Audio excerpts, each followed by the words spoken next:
Bonjour, bonjour. J'espère que vous allez bien en ce jeudi 1er novembre, le lendemain de l'Halloween. J'ai eu envie de mettre des petits visages qui sont proposés en bas. Je me suis rigolé. Peut-être qu'à un moment donné, je le ferai. C'est pas une question de sortir de la maison, c'est parce que quelque part, j'aime bien donner du bon contenu et ma présence, je pense qu'en tout cas, on en reparlera. Peut-être que je ferai un spécial bientôt.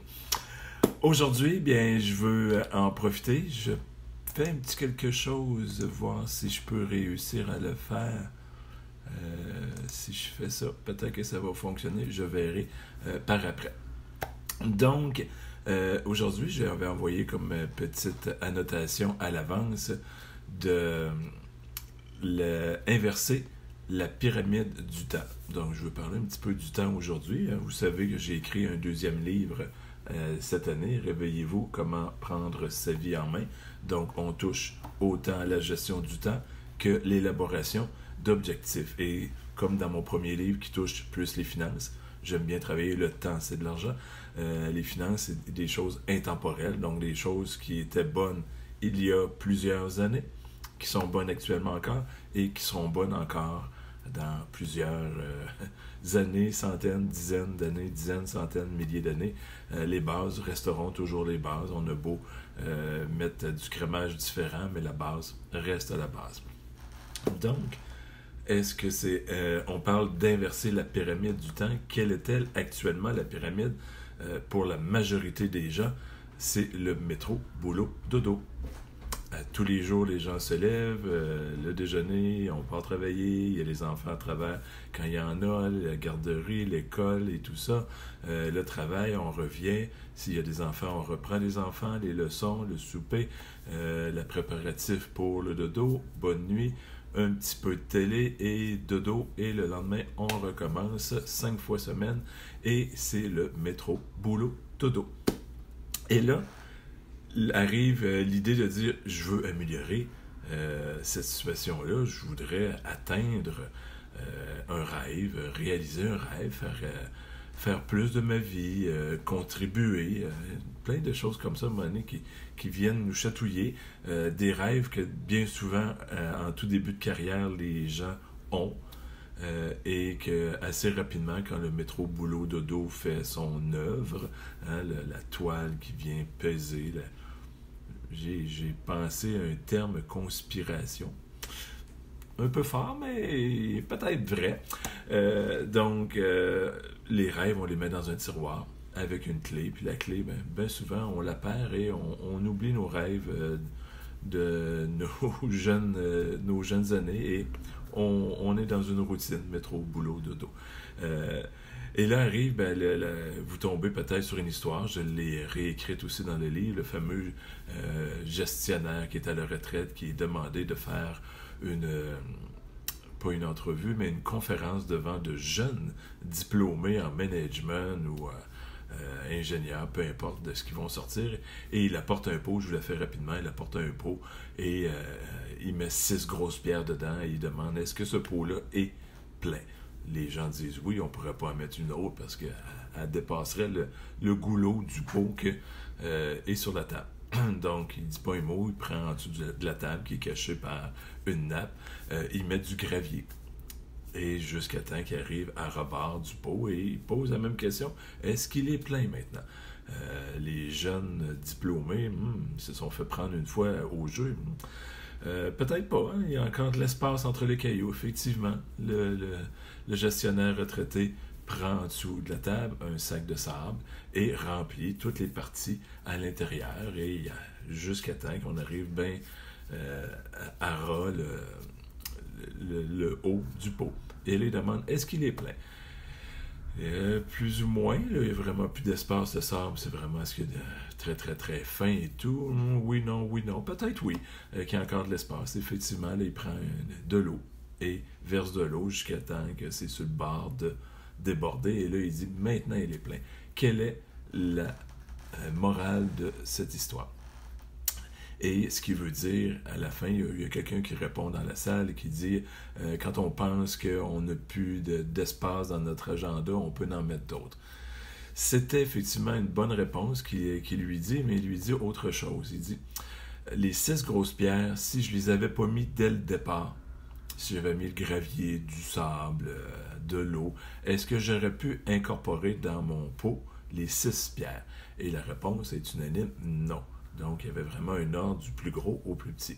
Et il finit en conclusion en disant, les 6 grosses pierres, moi je l'ai appris avec 6, des fois je l'ai vu avec 4, des fois je l'ai vu avec 7, peu importe comment vous divisez les choses. Donc avec 6, c'est les 6 grands domaines de votre vie.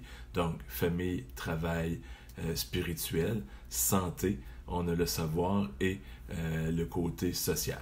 Donc 6 points essentiels dans la vie. Il dit, préparez dans votre semaine des moments spécifiques pour ces 6 choses-là et vous graviterez les autres choses alentour de vos 6 choses importantes qui sont vraiment importantes dans votre vie. Donc, c'est bien, là, on parlait tout à l'heure de métro, boulot, dodo. Déjà, gérer une journée, c'est comme le maximum de beaucoup de gens.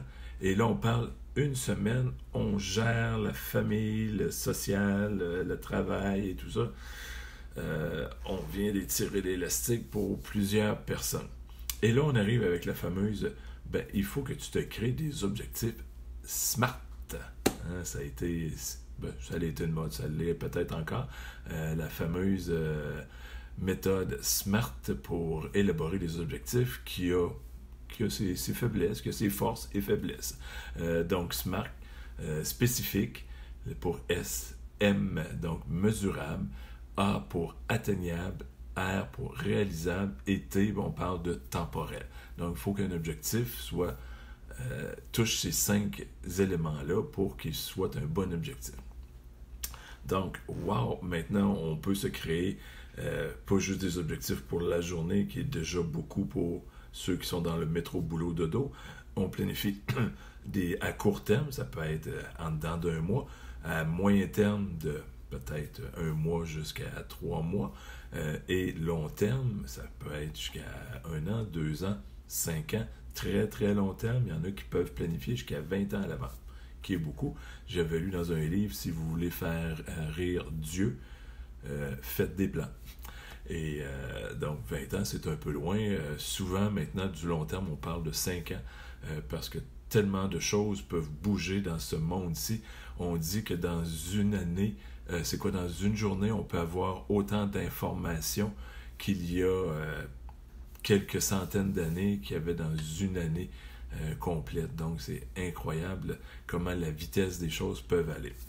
Et on rajoute par-dessus ça, là, on est rendu à du long terme, planifier à long terme 5 ans pour ceux que à tous les jours, c'est du métro, boulot, dodo. Imaginez qu'on en demande beaucoup, il n'y a pas grand monde qui se rende jusque-là. Et là, on parle par-dessus, aie une vision globale de ta vie.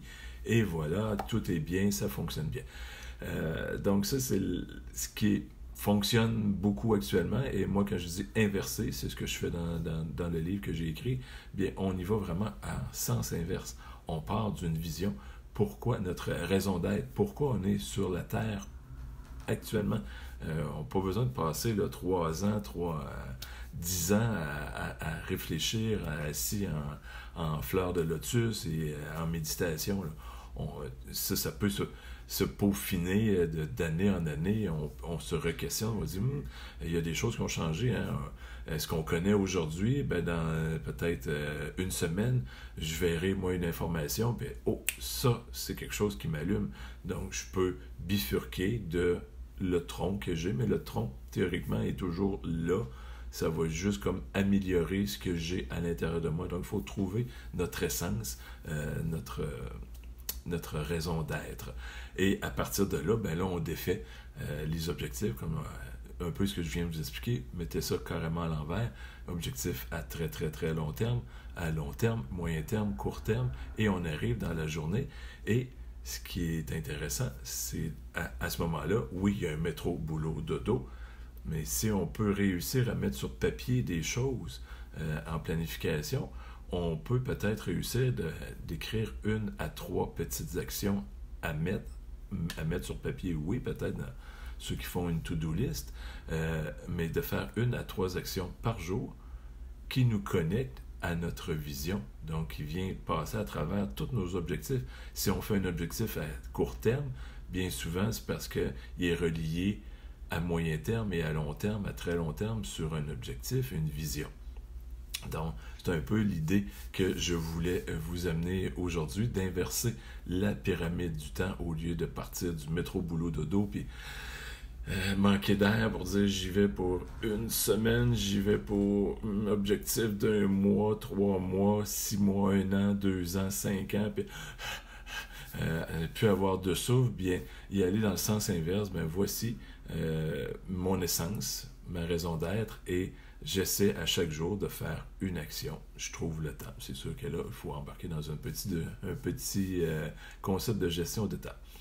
Sur ça, bien, j'espère que vous avez trouvé de la valeur à l'intérieur de ça. Je ne me suis pas nommé au début. Pour les gens qui me voient pour la première fois, Frédéric Huillon, fondateur là, du site Internet où le nom qui est Le Financier, PHY pour physique et les finances. Donc, vulgariser les finances, c'est un peu mon dada depuis plusieurs années. J'ai commencé à donner des coachings cette année même. Je pense que j'ai assez accumulé. J'accumule encore. Hein. Je suis toujours à apprendre.